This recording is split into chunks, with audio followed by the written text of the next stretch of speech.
students, welcome back to my lectures of class 10th physics. We are studying our chapter electricity. Here in this video we will talk about an important topic which is electric current. Now what this electric current is? This electric current अगर हम इसको define करें तो ये है the rate of flow of charge. Here the rate that is related with the time rate. मतलब time के साथ वहां पर कितना चार्ज फ्लो हो रहा है, that is called as the electric current. This electric current that is represented by I. So here I can write this I is equals to charge upon time.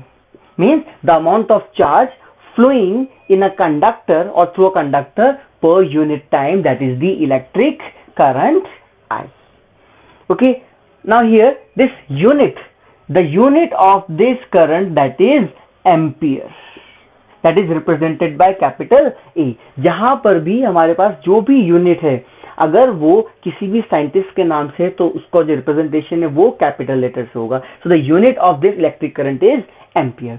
अब यहां पर हमारे पास इलेक्ट्रिक करंट की unit आ गई. Now here we will define this unit ampere. तो अगर हमें यहां पर एम्पियर को डिफाइन करना है तो क्या करना पड़ेगा? We have to use this formula. Here we can also write this I is equals to Q by T. That is the short form of this formula. तो यहाँ पर Q इसकी यूनिट क्या है? Coulomb. And what is the unit of this time? That is second. तो अगर मुझे यहाँ पर एम्पियर को डिफाइन करना है तो फॉर्मूला मुझे लिखना पड़ेगा 1 ampere is equals to 1 coulomb upon 1 second. अब यहां से हमें डिफाइन करना पड़ेगा कि 1 एम्पियर करंट कितना होता है. So this 1 ampere current is that current which is flowing in a conductor when 1 coulomb of charge flows through it in 1 second. अगर एक कंडक्टर के अंदर से 1 कूलम चार्ज 1 सेकंड में फ्लो होता है, then we can say that whatever the current is being produced with that combination, that is the 1 ampere of current. Okay, so from this we can define the unit of current that is ampere. अब यहां पर ये जो formula है हमारे पास, इस फॉर्मूले से ही हम यहां पर जो चार्ज की यूनिट है क्या है? कूलम, उसको भी हम डिफाइन कर सकते हैं. कैसे डिफाइन कर सकते हैं? हमारे पास यहां पर I is equals to Q by T है. So here I can write this Q that is equals to I into T. Q is equals to IT हो गया यहां पर. So here the unit of charge that is 1 coulomb is equals to unit of current upon 1 ampere and then time into 1 second.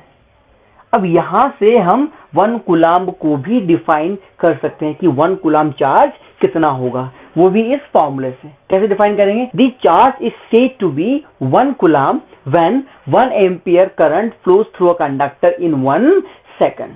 मतलब अगर एक conductor के अंदर से 1 एम्पियर करंट 1 सेकंड में फ्लो होता है तब वहां पर जितना भी चार्ज फ्लो होगा that charge is called as 1 coulomb. मतलब सेम फॉर्मूला से आप यहां पर एम्पियर और कूलम दोनों को डिफाइन कर सकते हो. So this is the very basics of electric current.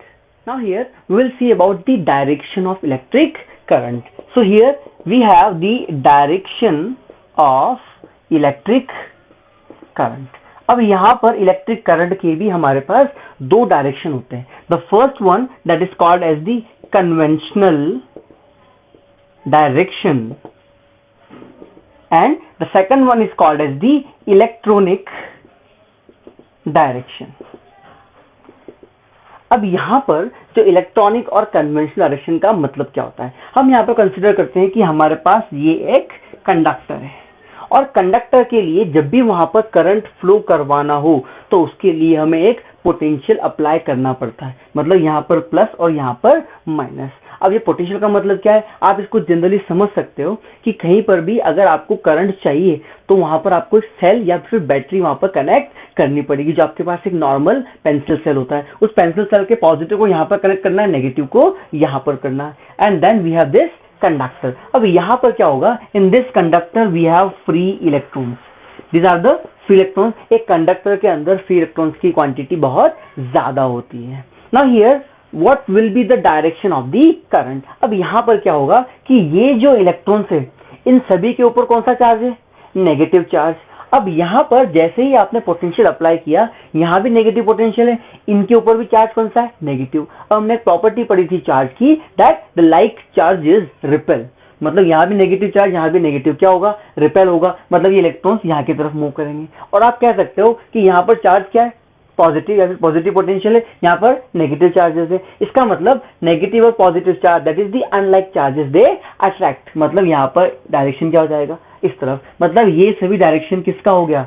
Electron का direction. And this is called as the electronic direction of current, that is the direction in which electron moves, that is the electronic direction of current. अब यहीं पर जब भी आप positive charges का motion consider करते हो तो वो क्या हो जाएगा? That will be the conventional direction of current in which the positive charges move. Obviously बात है, अगर नेगेटिव चार्जेस का डायरेक्शन इस तरफ होगा तो पॉजिटिव चार्जेस का डायरेक्शन क्या होगा? इसका एग्जैक्टली ऑपोजिट। मतलब यहाँ पर कह सकते हो कि electronic direction of current and the conventional direction of current, they are exactly opposite to each other. Okay, but whenever you are drawing any circuit, अगर हमारे पास ये एक सर्किट है, इसके अंदर आपके पास एक रेजिस्टर है। रेजिस्टर हम पढ़ेंगे इस चैप्टर में आगे कि क्या होता है। या फिर आप इस रेजिस्टर की जगह एक साथ में एक बल्ब कंसीडर कर सकते हो।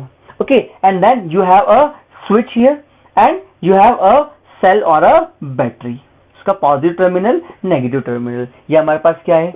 बल्ब है।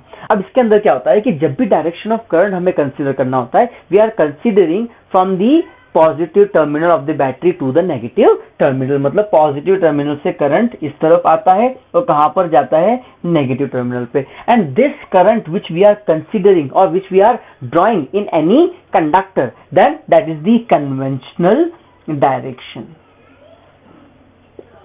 So for any circuit, whenever we are drawing the direction of current, then that is the conventional direction of current. और वही हम हमेशा कंसीडर करते हैं। इलेक्ट्रॉनिक डायरेक्शन ऑफ करंट हम जनरली कंसीडर नहीं करते। तो किसी भी सर्किट में अगर आपको डायरेक्शन ऑफ करंट गिवन हो, then that is the conventional direction of current in which the positive charges moves. And also the direction of electronic current and the direction of conventional current, that is both are exactly opposite to each other.